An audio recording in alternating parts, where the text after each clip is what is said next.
Hello. Hola. Bonjour. Привет. 你好.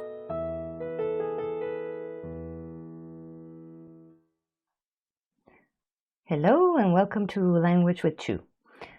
This time I'm going to talk about the coronavirus again because it's just such a perfect example of how people use language to manipulate us that I thought instead of talking about linguistics, I would stick to this topic. And one of the things that I'd like to discuss is the speech given by Tedros Adhanom, the director of the World Health Organization, together with, surprise, surprise, the manager of the IMF, Kristalina Georgieva. First odd thing is why the institution that cares about health would be in such close contact with the institution that cares about money, right?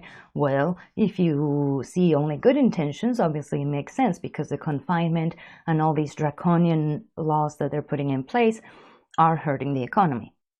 Except that if you look at the facts, and I've already talked about him, Tedros, it's not quite what it looks. He has serious links with the Bill Gates Foundations, the World Health Organization. It's all but about your health, as humanitarian as they depict their cause to be as. And basically, they just want you to believe that they're the concerned authority, but as we saw last time in my last video, the speech doesn't match the actions, and the words are all but pulling your strings for no facts at all to back them up. So again, this speech was given on the 3rd of April 2020, and it's interesting because, well, just as like last time, he talks about how horrible it is and what a crisis it is and how this has never been seen before, etc., etc. Never mind that the numbers are just like what I explained last time and even more fudged right now than they were before. There's no proper tests. The whole thing is just a farce. But let's take some of his sentences. He's talking about how he's delighted to be joined by Kristalina Georgieva, the managing director of the International Monetary Fund. I'll talk about the IMF later. And one of the things he says is, we are in a shared struggle to protect both lives and livelihoods. So they are in a struggle together. Keep that in mind. For some countries, debt relief is essential to enable them to take care of their people and avoid economic collapse. This is an area of cooperation between the World Health Organization, the IMF, and the World Bank. 3 institutions that are horribly corrupted. So the 3 of them are going to get together and try and help you. But ultimately, the best way for countries to end restrictions and ease their economic effects is to attack the virus with the aggressive and comprehensive package of measures that we have spoken about many times before. Find, test, isolate, and treat every case, and trace every contact, i.e. become Big Brother for a no-burger virus so that we can take more control, so that your governments can take more control. And in the meantime, we're seeing that the economy is suffering for it. So let us team up with one of the most horrible financial institutions that will finish ruining your country.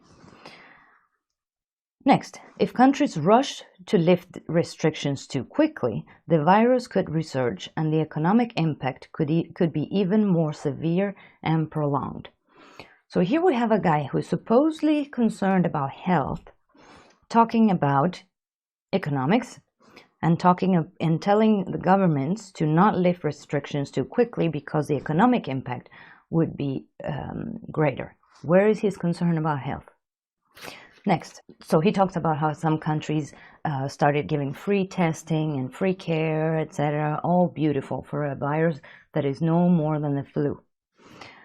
And they never cared about the flu, by the way. During the crisis in 2017 and 18, nobody cared about it. Anyway, we encourage these measures, he says. This is an unprecedented crisis which demands an unprecedented response. Read a crisis that was manufactured. Read an unprecedented response which we can only implement if people are willing to accept it, because we don't have the force to enforce it on people. And one of his final notes is interesting, because he says this may be particularly important for refugees, internally displaced persons, migrants, and the homeless. Now, I don't know if you're aware of it, but the whole migrant crisis was also manufactured. And if you think about the countries where the migrants are coming from, for the most part, these were wars created by the West, destruction created by the West, who is now having to, for whatever reason, whatever order they received from above, welcome an insane amount of migrants instead of helping them have a home and leaving their countries alone. So he's also doing politics in that respect, being politically correct, etc., etc. I skip all the part where he talks about the polio vaccine. He hasn't forgotten about it. We just had to suspend it because, well, we're under lockdown, so we can't really be pushing it on people. But don't worry, it'll come back soon. And then finally, he says the IMF is a key partner, and I'd now like to hand the floor to my sister, Kristalina Georgieva, who will make a few remarks. By the way, Kristalina, I believe she's the first woman to be the managing director of the IMF, but not only that, she managed to create gender equality in the IMF and hire 50% women, 50% men, which in general is a bad idea unless you consider skills. And if you're only privileging gender over actual skills, then you're gonna create a really mediocre team. Yeah, no, I'm not pro-feminist. Anyway, she starts her speech by saying, I want to express from the bottom of my heart a gratitude to all health workers that are on the front line to save lives, sometimes risking their own. Do you remember the 9/11 narrative and how the soldiers were the heroes back then? Well, this is the same, except now it's the doctors. And from most doctors that I hear from, it's actually a really utterly boring time, because all the hospitals are empty. The media was caught reusing footage because they don't have any footage of busy and horrible looking hospitals full of people. I made several calls to hospitals this week for friends, and they're just telling me, we're all closed, there's nobody here. We sent them home so that they wouldn't catch the virus. So no, they're not overflowed. They're laying off people even. Anyway, so now the doctors are heroes, and if I was a doctor, I would find that insulting, because I have friends who are doctors and they're doing nothing right now while they break their backs most of the time in hospitals to work under normal conditions and for more current diseases. And right now, it's just a joke. They're just doing paperwork and labeling anybody COVID-19 because they were told to do so. Anybody who shows up with any symptom, which means that the statistics are going to be all flawed by the end of this horrible pandemic. Nobody will have died of the flu. Nobody will have died from other issues. Wait till you get the real statistics, if they don't lie about it too. Anyway, so she starts with a really nice message for the health workers. Then she says, we are now in recession. It is way worse than the global financial crisis. Now, do you remember Christine Lagarde, the former chief of the IMF? She said publicly that the IMF thrives when the economy is in recession, when a country suffers, when there's any economic problem, because they go to help countries with their rescue packages, and there's so many strings attached that it basically makes every country who borrowed money from them slaves. This crisis requires all of us to come together. The World Health Organization is there to protect the health of the people. You're right. The IMF is there to protect the health of the world economy. They both are under siege, and only united we can do our duties. Yeah, do I need to explain that one? It's the same narrative again as after 9/11, and is so wrong that, well, you could call it a paramoralism. I already talked about them in the previous video. Is basically when an act that you would feel is wrong, morally wrong, and you would never do that yourself, is presented as a necessary thing, as a necessary evil or a good thing, such as children who were physically abused under religious principles, for example, or circumcision. It's all done for the good of whatever, respecting a religion, respect the good of the child, etc., etc. That is something that you would find morally wrong, and yet it's coded in a positive way. Well, here I would find morally wrong the fact that the World Health Organization has any say on the vaccines I'm going to have administered, on people's health in general, and that the IMF has anything to say with what's in our pockets and in any nation's economy. But yet they are both under siege, and they only united can they do their duties, i.e. steal your health and steal your money. Then she goes, this is interesting, because she goes and says, my second point is about emerging markets and developing economies. They are hard hit, and they have very often less resources to protect themselves against this dual crisis, health and economic crisis. She's talking about Africa, and Africa, as far as I know, is one of the least concerned about the coronavirus, if anything, but is one of the main targets for vaccination and tests and vaccines, and is one of the main targets of the IMF too. And by becoming dependent on the dollar and on the free market, they have become enslaved, basically. And in fact, I was reading earlier on, one of the things that the IMF did when it came out with these rescue packages in several cases was to force to have a say in the way each country manages their money, their budget, etc. And one of the things they said was that they should invest less in the healthcare system.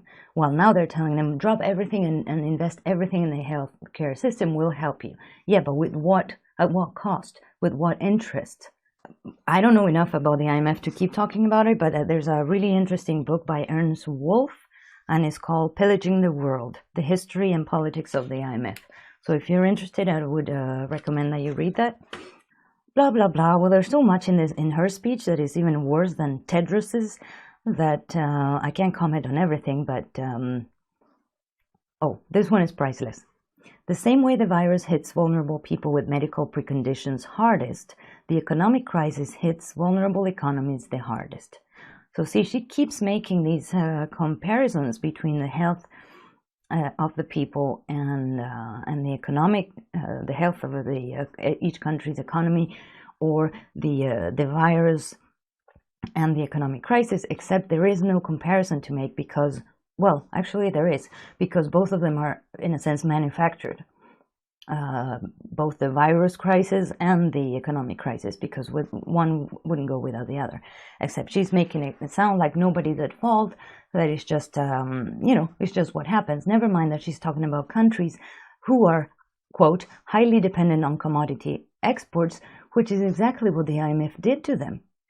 So the whole thing is so hypocritical that it should make you a little nervous when these people are talking on your behalf.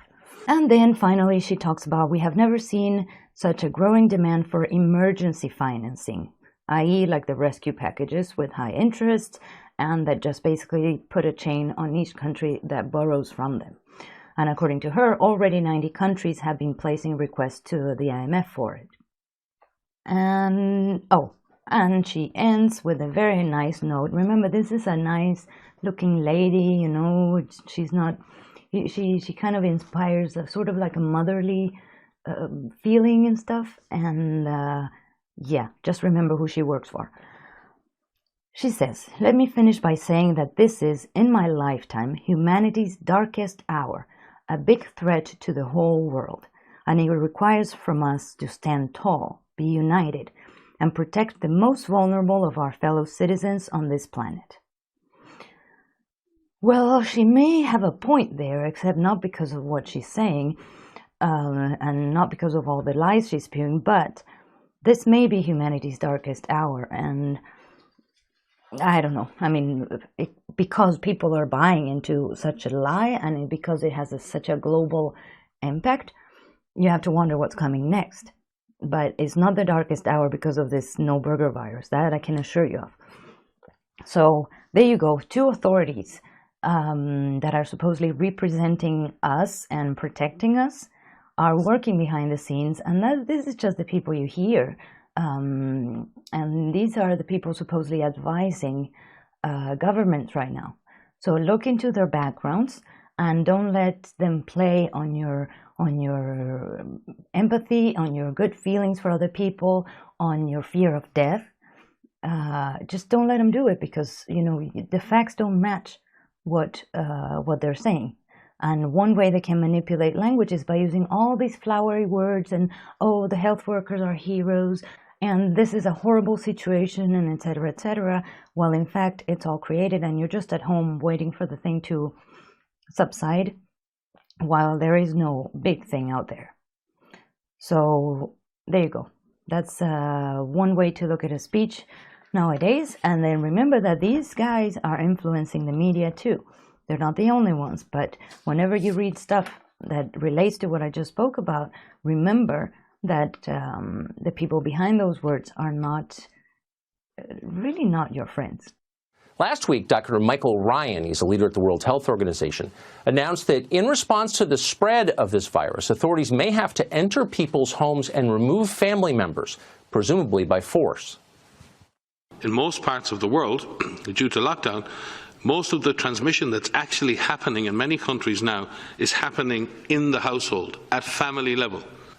Now we need to go and look in families to find those people who may be sick and remove them and isolate them in a safe and dignified manner. Just so you know, we're coming to your house, seizing your children and, quote, isolating them in a safe and dignified manner. Anyway, if you like this video or would like to comment, don't hesitate to click like and to leave me a comment or a question, and see you next time for something else about the coronavirus, actually. Bye bye.